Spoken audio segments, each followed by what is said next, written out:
नमस्कार दोस्तों, स्वागत है आपका हमारे चैनल अतुल्य भारत पर।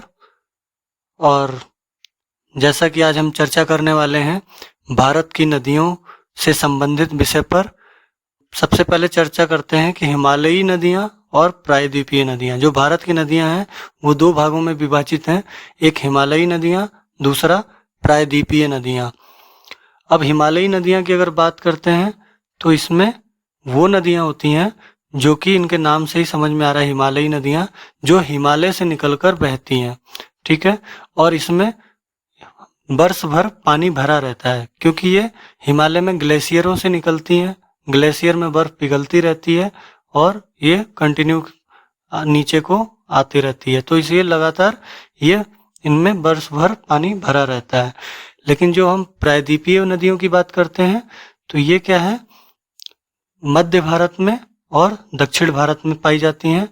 और ये चूंकि यहाँ तो कोई ग्लेशियर है नहीं, तो ये क्या होता है, बरसात की वजह से जो पानी होता है उसकी वजह से ये चलती हैं। तो ये क्या होता है, बरसात में तो फुल चलती हैं और बहुत इनका वेग रहता है, लेकिन जब बरसात खत्म हो जाती है तो ये बहुत हल्के हल्के चलती हैं। दूसरा, एक समय ऐसा भी आता है जब ये सूख भी जाती हैं क्योंकि इसमें बराबर पानी नहीं रह पाता है। तो अब हिमालयी नदियों में हम तीन तंत्र हैं, गंगा नदी तंत्र, ब्रह्मपुत्र नदी तंत्र और सिंधु नदी तंत्र। तो गंगा नदी तंत्र जो है वो हमने पिछले वीडियो में कवर कर लिया है, जिसको हमने पिछले उसमें दिखाया है, तो बहुत से लोगों ने देख भी लिया होगा।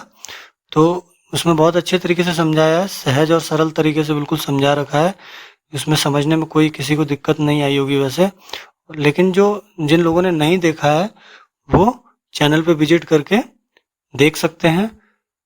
अब बात करते हैं सिंधु नदी तंत्र की। सिंधु नदी तंत्र क्या है, हिमालय से निकलता है और ऊपर की साइड जो भारत का शीर्ष है वहां से ये नदियां गुजरती हैं। अब सिंधु नदी तंत्र के नाम से जैसा कि समझ में आ रहा है कि जब इसमें नाम ही सिंधु नदी तंत्र है तो इसमें सिंधु नदी जो है मुख्य नदी है और अन्य नदियां जो होंगी वो इसकी सहायक नदियां होंगी। अब इसकी सहायक नदियां कौन कौन सी हैं, एक तो झेलम, चिनाब, रावी, ब्यास और सतलज। ये आप देख रहे होंगे मैप में, सबसे ऊपर आपको सिंधु नदी दिखाई दे रही होगी जो रेड कलर से है, और उसके नीचे बाकी 5 नदियां हैं। अब इन 5 नदियों को पंचनद कहा जाता है। जो सिंधु नदी के नीचे जो 5 नदियां हैं, क्योंकि 6 नदियों से मिलकर ये तंत्र बना है, जिसमें एक तो सिंधु नदी हो गई और बाकी झेलम, चिनाब, रावी, ब्यास और सतलज, ये 5 नदियां हैं। इनको पंचनद के नाम से भी जाना जाता है। अब इसमें देखिए, हम भारत की नदियों की बात कर रहे हैं तो इस सिंधु नदी तंत्र में हम उन नदियों की चर्चा कर रहे हैं जो कि कहीं से भी आती हैं लेकिन वो भारत से होकर गुजरती हैं। तो भारत से जो गुजरती हैं उन नदियों की चर्चा हो रही है यहाँ पे। तो इसमें इस सिंधु तंत्र में कुल 6 नदियों की चर्चा हो रही है। सिंधु नदी जो है, जो सबसे ऊपर जो मुख्य नदी है, सिंधु नदी, ये 3 देशों से होकर गुजरती है, जिसमें पहला चीन, दूसरा भारत, तीसरा पाकिस्तान। अब चूंकि तिब्बत से 2 नदियां, इस सिंधु तंत्र की 2 नदियां हैं, जो कि सबसे ऊपर सिंधु नदी है और सबसे नीचे सतलज नदी है। ये दोनों तिब्बत के मानसरोवर झील से निकलती हैं, लेकिन तिब्बत अब चीन का हिस्सा है तो इसलिए इसको चीन बोला जा रहा है कि ये चीन, भारत और पाकिस्तान से निकलती हैं। तो सिंधु नदी 3 देशों से होकर बहती है, चीन, भारत और पाकिस्तान। अब इसके उद्गम स्थल की बात करते हैं कि उद्गम स्थल क्या होता है, जहां से नदी चलना शुरू करती है। और ऐसी एक होता है मुहाना। मुहाना क्या होता है, जहां पे नदी समाप्त होती है। तो अब पहले हम उद्गम स्थल की बात करते हैं। तो इस सिंधु नदी का उद्गम स्थल चीन यानी तिब्बत के मानसरोवर झील के निकट चेमायुंगडुंग ग्लेशियर से निकलती है। कहाँ से, चेमायंगडुंग ग्लेशियर से, मानसरोवर झील के निकट है ये, वहां से निकलती है। ज्यादातर सवालों में अगर ऑप्शन में मानसरोवर झील है तो वो आंसर सही होगा, लेकिन अगर ग्लेशियर की बात करेगा तो यहाँ पे चेमायंगडुंग ग्लेशियर से ये निकलती है। इसकी कुल लंबाई 2880 किलोमीटर है। पिछले वीडियो में जो हमने गंगा के प्रवाह तंत्र पे चर्चा की थी उसमें गंगा की लंबाई कितनी थी? 2525 किलोमीटर, और इसकी लंबाई कितनी है? 2880 किलोमीटर। गंगा भारत की सबसे लंबी नदी है, ठीक है। अब इसके बाद चीन से यह लद्दाख के रास्ते भारत में प्रवेश करती है। जब ये चीन से चलती है और जब भारत में एंट्री करती है तो ये लद्दाख के रास्ते भारत में प्रवेश करती है। लद्दाख से होते हुए ये अंदर भारत में प्रवेश करती है। और इसका मुहाना, मुहाना यानी वही जहाँ ये समाप्त होती है, तो इसका मुहाना पाकिस्तान के करीब में कराची, पाकिस्तान में कराची शहर आपने सुना होगा, कराची के पूरब साइड में, पूर्व में अरब सागर है, तो उस अरब सागर में गिरती है। तो इसका मुहाना क्या है? अरब सागर है। भारत में हिमालय की सबसे पश्चिमी नदी सिंधु नदी है। ये सवाल आता है, तो भारत में हिमालय की सबसे पश्चिमी नदी सिंधु नदी है। सिंधु नदी तंत्र, अब चूंकि आप जानते हैं कि पाकिस्तान और भारत 1947 में अलग हुए।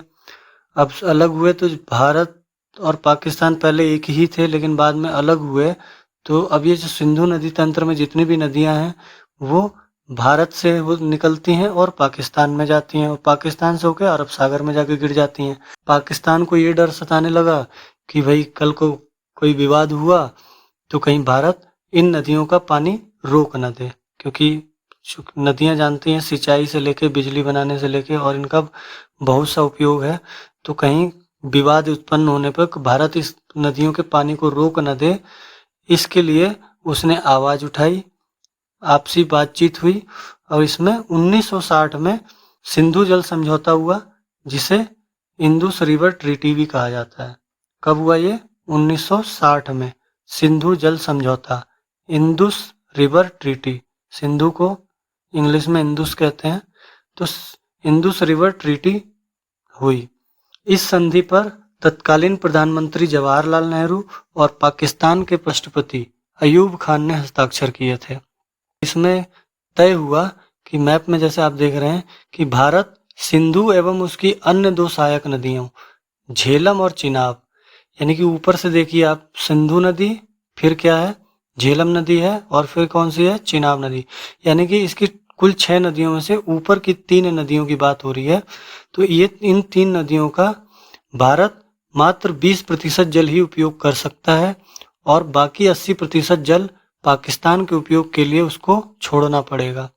यानी कि जब ये नदी बह के आती हैं, तीनों नदियां, तो उसका मात्र 20% जल भारत उपयोग कर सकता है, बाकी 80% इस समझौते के हिसाब से उसको इसका 80% जल पाकिस्तान के लिए छोड़ना होगा।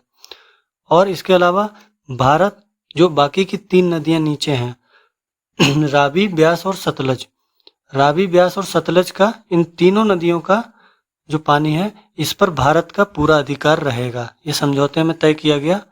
क्या? पहला क्या कि सिंधु, चिनाब और झेलम, इन 3 नदियों के 20% जल का उपयोगी भारत करेगा और 80% जल पाकिस्तान के लिए जाने देगा। और दूसरा, नीचे की जो 3 नदियां हैं रावी, ब्यास और सतलज, इन पूरी नदियों पर भारत का अधिकार रहेगा। वो चाहे तो जाने दे पानी को या पूरा का पूरा उपयोग में ले ले। लेह एक जगह है जम्मू कश्मीर में जो कि सिंधु नदी के दाएं तट पर स्थित है। ये सवाल भी आता है कई बार कि लेह सिंधु नदी के कौन से तट पर स्थित है, या लेह किस नदी के तट पर स्थित है। तो किस नदी पे? सिंधु नदी के तट पे स्थित है ये। अब सिंधु नदी की अन्य सहायक नदियों की बात करते हैं, तो जिसमें हम सबसे पहले चिनाब नदी की बात करेंगे। चिनाब नदी की बात इसलिए करेंगे क्योंकि सिंधु नदी की सबसे लंबी सहायक नदी है, और इसके साथ साथ जो अन्य जो सहायक नदियां हैं झेलम, रावी, ब्यास और सतलज, ये चारों नदियां सबसे पहले चिनाब में ही जाके मिल जाती हैं, और उसके बाद चिनाब आगे बढ़ती है तो वो जाके सिंधु में जुड़ती है। इसलिए हम सबसे पहले चिनाब नदी की चर्चा कर लेते हैं। तो इसका उद्गम स्थल हिमाचल प्रदेश में बारालाचा दर्रा है। बारालाचा दर्रा से चंद्र एवं भागा, ये 2 धाराएं निकलती हैं। इस दर्रे से 2 धाराएं निकलती हैं, चंद्र और भागा। ये 2 धाराएं आगे जब निकलती हैं और जहां ये जुड़ती हैं आपस में, संयुक्त रूप से जब मिल जाती हैं, तो ये चेनाब नदी का रूप लेती हैं। यानी कि शुरुआत में ये चंद्र और भागा के नाम से 2 धाराओं के रूप में निकलकर जब संयुक्त हो जाती है, जुड़ जाती हैं दोनों धाराएं, तो वहां से चेनाब नदी का रूप ले लेती है। इसीलिए हिमाचल प्रदेश में इसको चंद्रभागा नदी के नाम से भी जाना जाता है। ये सवाल बहुत महत्वपूर्ण है कि चंद्रभागा नदी किस नदी का अन्य नाम है, तो भी चेनाब नदी होगा। और हिमाचल प्रदेश में चंद्रभागा नदी के नाम से किस नदी को जाना जाता है, तो भी चेनाब नदी होगा। और चेनाब नदी को हिमाचल प्रदेश में किस नाम से जाना जाता है, तो उसका आंसर क्या होगा, चंद्रभागा नदी। अब आगे क्या है, चेनाब नदी सिंधु नदी की विशालतम सहायक नदी है। जैसे मैंने ऊपर बताया था आपको कि चेनाब नदी सिंधु नदी की सबसे लंबी सहायक नदी है। जो बाकी 4 नदियां हैं, झेलम, रावी, सतलज और ब्यास, इन सबसे भी ये लंबी है, सबसे लंबी है ये, ठीक है। और इसका मुहाना सिंधु नदी में जाकर मिलता है, यानी कि इसका मुहाना जो है, इसका जो ये जो कहाँ समाप्त होती है, सिंधु नदी में जाकर समाप्त हो जाती है। बाकी जो 4 नदियां हैं वो सब चेनाब नदी में जाती हैं, चेनाब में जाके जुड़ जाती हैं, उसके बाद चेनाब जाके सिंधु में जुड़ती है। तो ये एकमात्र नदी है जो जाके सिंधु में जुड़ती है, और बाकी जो 4 नदियां हैं वो सब चेनाब में जुड़ती हैं। अब बात करते हैं झेलम नदी की। झेलम नदी पीर पंजाल पर्वत के समीप बेरीनाग में शेषनाग झील से निकलती है। इसका उद्गम स्थल कहाँ है, शेषनाग झील। कहाँ पे, पीर पंजाल पर्वत के पास बेरीनाग में शेषनाग झील है। ये वहां से निकलती है और जाकर बुलर झील में मिलती है, और वहां से फिर पुनः आगे बढ़ती है तो मुजफ्फराबाद से लेकर मंगला नामक स्थान तक भारत पाकिस्तान के बॉर्डर के बिल्कुल पैरेलल समानांतर बहती हुई जाती है, और अंत में पाकिस्तान में प्रवेश करने के बाद चिनाब नदी में जाकर मिल जाती है।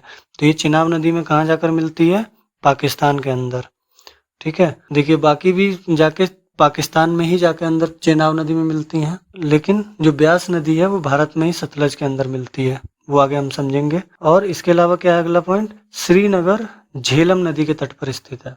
तो ये सवाल भी बनता है कि श्रीनगर किस नदी के तट पर स्थित है, तो इसका जवाब क्या होगा, झेलम नदी। अब बात करने वाले हम अगली मुख्य सहायक नदी जो है रावी नदी। तो रावी नदी जो है उसका उद्गम स्थल हिमाचल प्रदेश के कांगड़ा जिले में स्थित रोहतांग दर्रा है। हिमाचल में एक कांगड़ा जिला है, उसमें रोहतांग दर्रा है, तो यहाँ से इसका उद्गम स्थल है। इसका मुहाना चेनाब नदी में जाकर मिलता है। तो सीधी सी बात है कि ये चेनाब नदी में जाकर मिल जाती है, और चेनाब नदी फिर आगे जाकर सिंधु नदी में मिलती है। झेलम नदी भी चेनाब नदी में मिलती है, ये भी चेनाब नदी में मिलती है। अब पाकिस्तान का जो लाहौर शहर है, आपने सुना ही होगा, काफी फेमस जगह पाकिस्तान की है। तो पाकिस्तान का लाहौर शहर रावी नदी के तट पर स्थित है। इसी नदी के तट पर पाकिस्तान का लाहौर स्थित है। तो ये भी सवाल है एक कि पाकिस्तान का लाहौर शहर किस नदी के तट पर स्थित है, तो ये रावी नदी के तट पर स्थित है। अब अगली नदी है ब्यास नदी। ब्यास नदी, इसका उद्गम स्थल रोहतांग दर्रे के समीप स्थित ब्यास कुंड है, यानी कि ये भी रोहतांग दर्रे के पास से ही निकलती है, लेकिन ये वहां पे एक क्या है, ब्यास कुंड। ब्यास कुंड से इसका उद्गम होता है, और रावी नदी का रोहतांग दर्रे से ही होता है, लेकिन एक जो वहां जगह है ब्यास कुंड, वहां से ब्यास नदी का उद्गम होता है। रोहतांग दर्रे के पास ब्यास कुंड, और उस ब्यास कुंड से इसका उद्गम होता है, और ये आगे चलकर भारत में ही सतलज नदी से मिल जाती है। यानी कि ये बाकी नदियां कहाँ हैं, भारत से बाहर निकल जाती हैं और जाके पाकिस्तान में चेनाब नदी में मिलती हैं, लेकिन ये नदी क्या है, ये कहाँ किस नदी में मिलती है, ये चेनाब में नहीं मिलती है, सतलज नदी में मिलती है, और ये भारत के अंदर ही, भारत की सीमा के अंदर ही ये सतलज नदी में जाके मिल जाती है। और ये नदी जिस घाटी का निर्माण करती है उसे कुल्लू घाटी कहते हैं, यानी कि इस नदी की जो घाटी है वो कुल्लू घाटी कहलाती है। कुल्लू मनाली आपने सुना होगा, तो उसमें जो कुल्लू वर्ड है वो यहीं से आता है कि इस नदी की घाटी को कुल्लू घाटी कहते हैं। अब इसके बाद आती है सतलज नदी। सतलज नदी तिब्बत के मानसरोवर झील के समीप स्थित राकस ताल से निकलती है। तो देखिए इस जो सिंधु तंत्र मैप में आप देख रहे होंगे, जो सबसे ऊपर सिंधु नदी है और एक ये सतलज नदी है, ये दोनों कहाँ से आती हैं, तिब्बत से।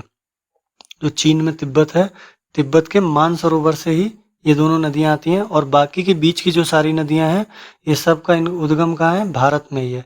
ये भारत से ही शुरू होती हैं। लेकिन एक ये सिंधु नदी और एक ये सतलज नदी, ये दोनों चाइना में तिब्बत के मानसरोवर झील के पास से आती हैं। तो जो सिंधु नदी है वो आपकी तिब्बत के मानसरोवर झील के चेमायंग डुंग ग्लेशियर से निकलती है, और जबकि सतलज नदी जो है वो तिब्बत के मानसरोवर झील के राकस ताल से निकलती है। तो ये ध्यान रखने वाली बात है, कहाँ से निकलती है। इसमें सवाल अगर आता है ऑप्शन में, अगर आपको मिलता है कि मानसरोवर झील, तो मानसरोवर आंसर हो जाएगा, और अगर राकस ताल रहेगा ऑप्शन में तो राकस ताल आंसर हो जाएगा। सतलज नदी में ब्यास नदी, यानी कि सतलज में जो ब्यास नदी का संगम होता है, जैसा कि ब्यास नदी की जब हमने पढ़ा था तो उसमें बोला था कि ये सतलज नदी में मिलती है। तो ये ब्यास नदी सतलज में कपूरथला के पास स्थित एक हरिके नामक स्थान है, यहाँ पर मिलती है। पंजाब में कपूरथला नामक स्थान है, वहीं पे एक हरिके जगह है, तो हरिके नामक स्थान पर ये सतलज से जाकर मिल जाती है, सतलज में ब्यास आकर मिल जाती है। और इन दोनों नदियों के संगम पर ही भाखड़ा नांगल बांध बनाया गया है। देखिए बहुत महत्वपूर्ण चीज है ये, भाखड़ा नांगल बहुत बार पूछा जाता है। तो अगर ये पूछा जाता है कि भाखड़ा नांगल बांध किन दो नदियों के संगम पर स्थित है, तो वहां पे जवाब क्या होगा? सतलज और ब्यास।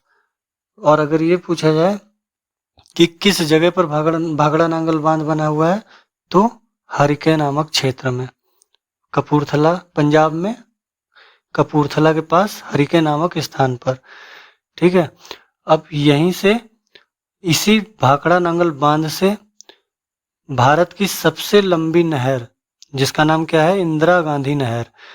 तो भारत की सबसे लंबी नहर इंदिरा गांधी नहर इसी दोनों नदियों के सतलज और ब्यास के संगम से ही निकली है, यहीं से इसका निर्माण हुआ है। तो ये भी बहुत सवाल पूछा जाता है, तो इसको भी याद रखें कि एक तो भारत की सबसे लंबी नहर कौन सी है? तो इंदिरा गांधी नहर। और ये कहाँ से निकलती है? तो सतलज और ब्यास के संगम पे या भाखड़ा नांगल बांध से। अब सतलज नदी सिपकिला दर्रे के पास भारत में प्रवेश करती है, यानी कि हिमाचल में एक सिपकिला दर्रा है, वहां पर ये भारत में प्रवेश करती है। और कहाँ से आती है? तिब्बत से। और भारत में कहाँ प्रवेश करती है? हिमाचल में सिपकिला दर्रे के पास से प्रवेश करती है।